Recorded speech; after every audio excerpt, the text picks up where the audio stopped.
नमस्ते दोस्तों, जो भी स्टूडेंट यूजीसी नेट सेट या असिस्टेंट प्रोफेसर की तैयारी कर रहे हैं, तो आज हम पढ़ेंगे औद्योगिक अवस्थिति के सिद्धांत। मेरी लास्ट वीडियो में मैंने आपको 2 वीडियो में वो सिद्धांत आधा कंप्लीट करवाया, तो बस थोड़ा सा पार्ट रह गया है, तो इस पार्ट को भी हम अच्छे से कंप्लीट करते हैं। तो मेरे साथ बने रहिए इस वीडियो को, और लाइक एंड सब्सक्राइब करना मेरे चैनल को ना भूलें। देखो, हमने श्रम लागत वाला जो टॉपिक है ये मैंने आपको बता दिया था।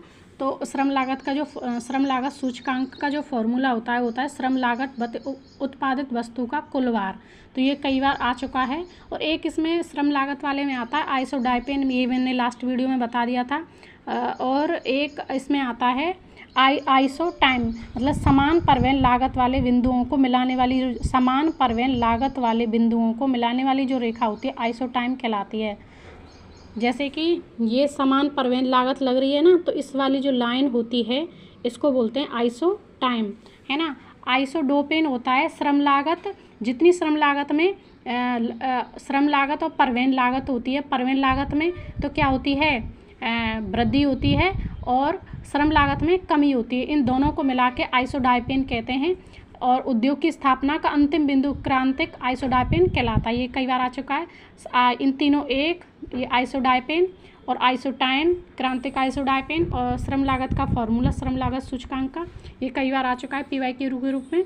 बेवन ने बताया कि श्रम लागत से प्रभाव से जब परिवहन लागत की अपेक्षा श्रम से होने वाली बचत अधिक होती है, तो श्रम सस्ते के प्रभाव के कारण न्यूनतम श्रम से होने वाली बचत अधिक होती है, जो सस्ते श्रमिक के प्रभाव के न्यूनतम परिवहन लागत से हटकर भी उद्योग की स्थापना हो सकती है। मतलब अगर श्रम सस्ता होगा और परिवहन लागत उससे बढ़ भी जाएगी, तो भी हमें कोई न्यूनतम परिवहन लागत से हटकर भी उद्योग की स्थापना हो सकती है। बेवन ने परिवहन लागत का आरेखीय निरूपण वक्र रेखा के रूप में किया था, है ना।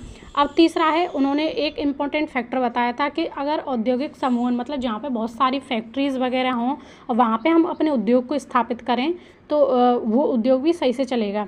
अल्फ्रेड वेबर के सिद्धांत की दूसरी विकृति है, जहाँ उद्योगों का समूह होता है वहाँ औद्योगिक सुविधाएं मिलती हैं, अधिक श्रम विभाजन होता है, क्रय विक्रय की सुविधाएं अधिक प्राप्त होती हैं, जिससे उद्योग की स्थापना औद्योगिक समूह में हो सकती है। अब इस सिद्धांत से हमें निष्कर्ष क्या निकल रहा है? इससे निष्कर्ष ये लिख रहा है कि जैसे उद्योग की स्थापना अशुद्ध कच्चे माल के स्रोत की ओर आकर्षित होती है, कि जो उद्योग की जो स्थापना है वो अशुद्ध कच्चे माल के स्रोत, मतलब जैसे गन्ने से चीनी बनी थी, तो गन्ने से चीनी बनने पर भार क्या हो गया, उसका कम हो गया था, है ना। तो हमें अशुद्ध जो पदार्थ होता है वहाँ पे अपने उद्योग को स्थापित करना चाहिए। उद्योग की स्थापना श्रम लागत औद्योगिक समूह के प्रभाव से भी न्यूनतम परिवहन लागत से भी हटकर की जा सकती है।